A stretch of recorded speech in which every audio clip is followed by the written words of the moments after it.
Hey, how's everyone doing? It's your boy Jeff. Got my co-host Zach Cooper. He's going to be reacting to Kane versus Vader from WWF No Way Out 1998, the pay-per-view before WrestleMania, aka the wrestling Super Bowl, basically. The showcase of the Immortals and, the event where they point at the sign and all that. Yeah. So, I actually watched the match and took some notes, but I am doing this a little bit differently because, my computer was having issues earlier. It was kind of bugging out. So, we're going to be kind of doing this a little bit differently. It's off the top, immediately reacting after watching the match. And basically, man, Kane versus Vader, another showcase match for Kane to build him up for his match against The Undertaker. And he's made his presence felt. He had a debut match against Mankind. He had his infamous moment where he officially debuted on screen by barging into Hell in a Cell.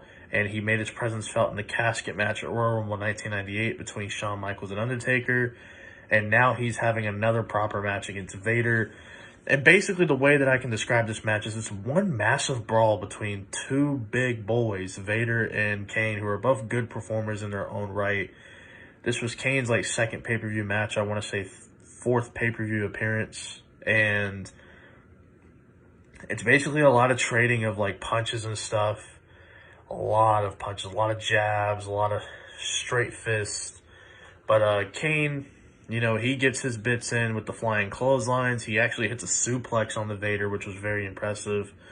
Hits the rolling clotheslines. And he is just built up to be a beast. Vader hits a very sick-looking moonsault for a man his size. I mean, my God, that's impressive. And Kane basically powers up immediately afterwards. And Vader hits a power bomb. Kane powers up right afterwards. And Kane ends up ultimately winning this match with a choke slam and a tombstone pile driver for the win.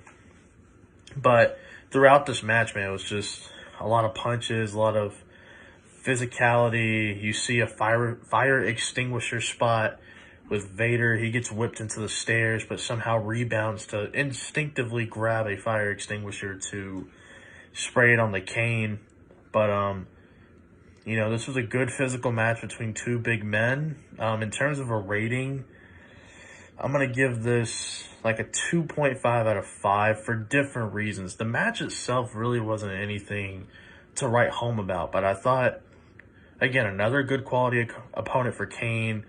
You're pushing this, narrative that Kane can compete with The Undertaker. He is an upcoming big man, marquee player, and you have him get a great victory. You have him build momentum. You have him, look dominant as well. I mean, the basically instantly power up from a power bomb and the freaking moonsault.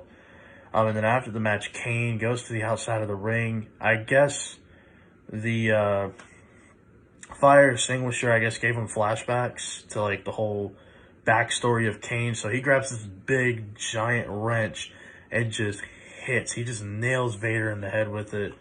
So yeah, that was, and I take all that into account as well, pre-match, match itself, and post-match. I take all that into account. I'm gonna give it a 2.5. I just think in the grand scheme of things, while the action wasn't anything overly impressive, it was still a good showcase for Kane, and then hitting Vader with the wrench. And, you have Paul Bearer making his little smirks and faces or whatever. It was cool. We're going to move on to WrestleMania. We're going to be doing 3 matches for WrestleMania. And the way me and Zach Cooper decide on that is the main event is basically a lock. We're going to do the main event every year. So we have to choose one match each that is the non-main events, pretty much. So hopefully you guys enjoy those reactions. We'll be, bringing them out to you eventually. Sorry for the delay. Zach has some stuff. I have some stuff going on. Better late than never. We got it out. Boom. Undisputed Era. Oof. Adam Cole, baby. All that cool stuff. We'll see you around for the next one.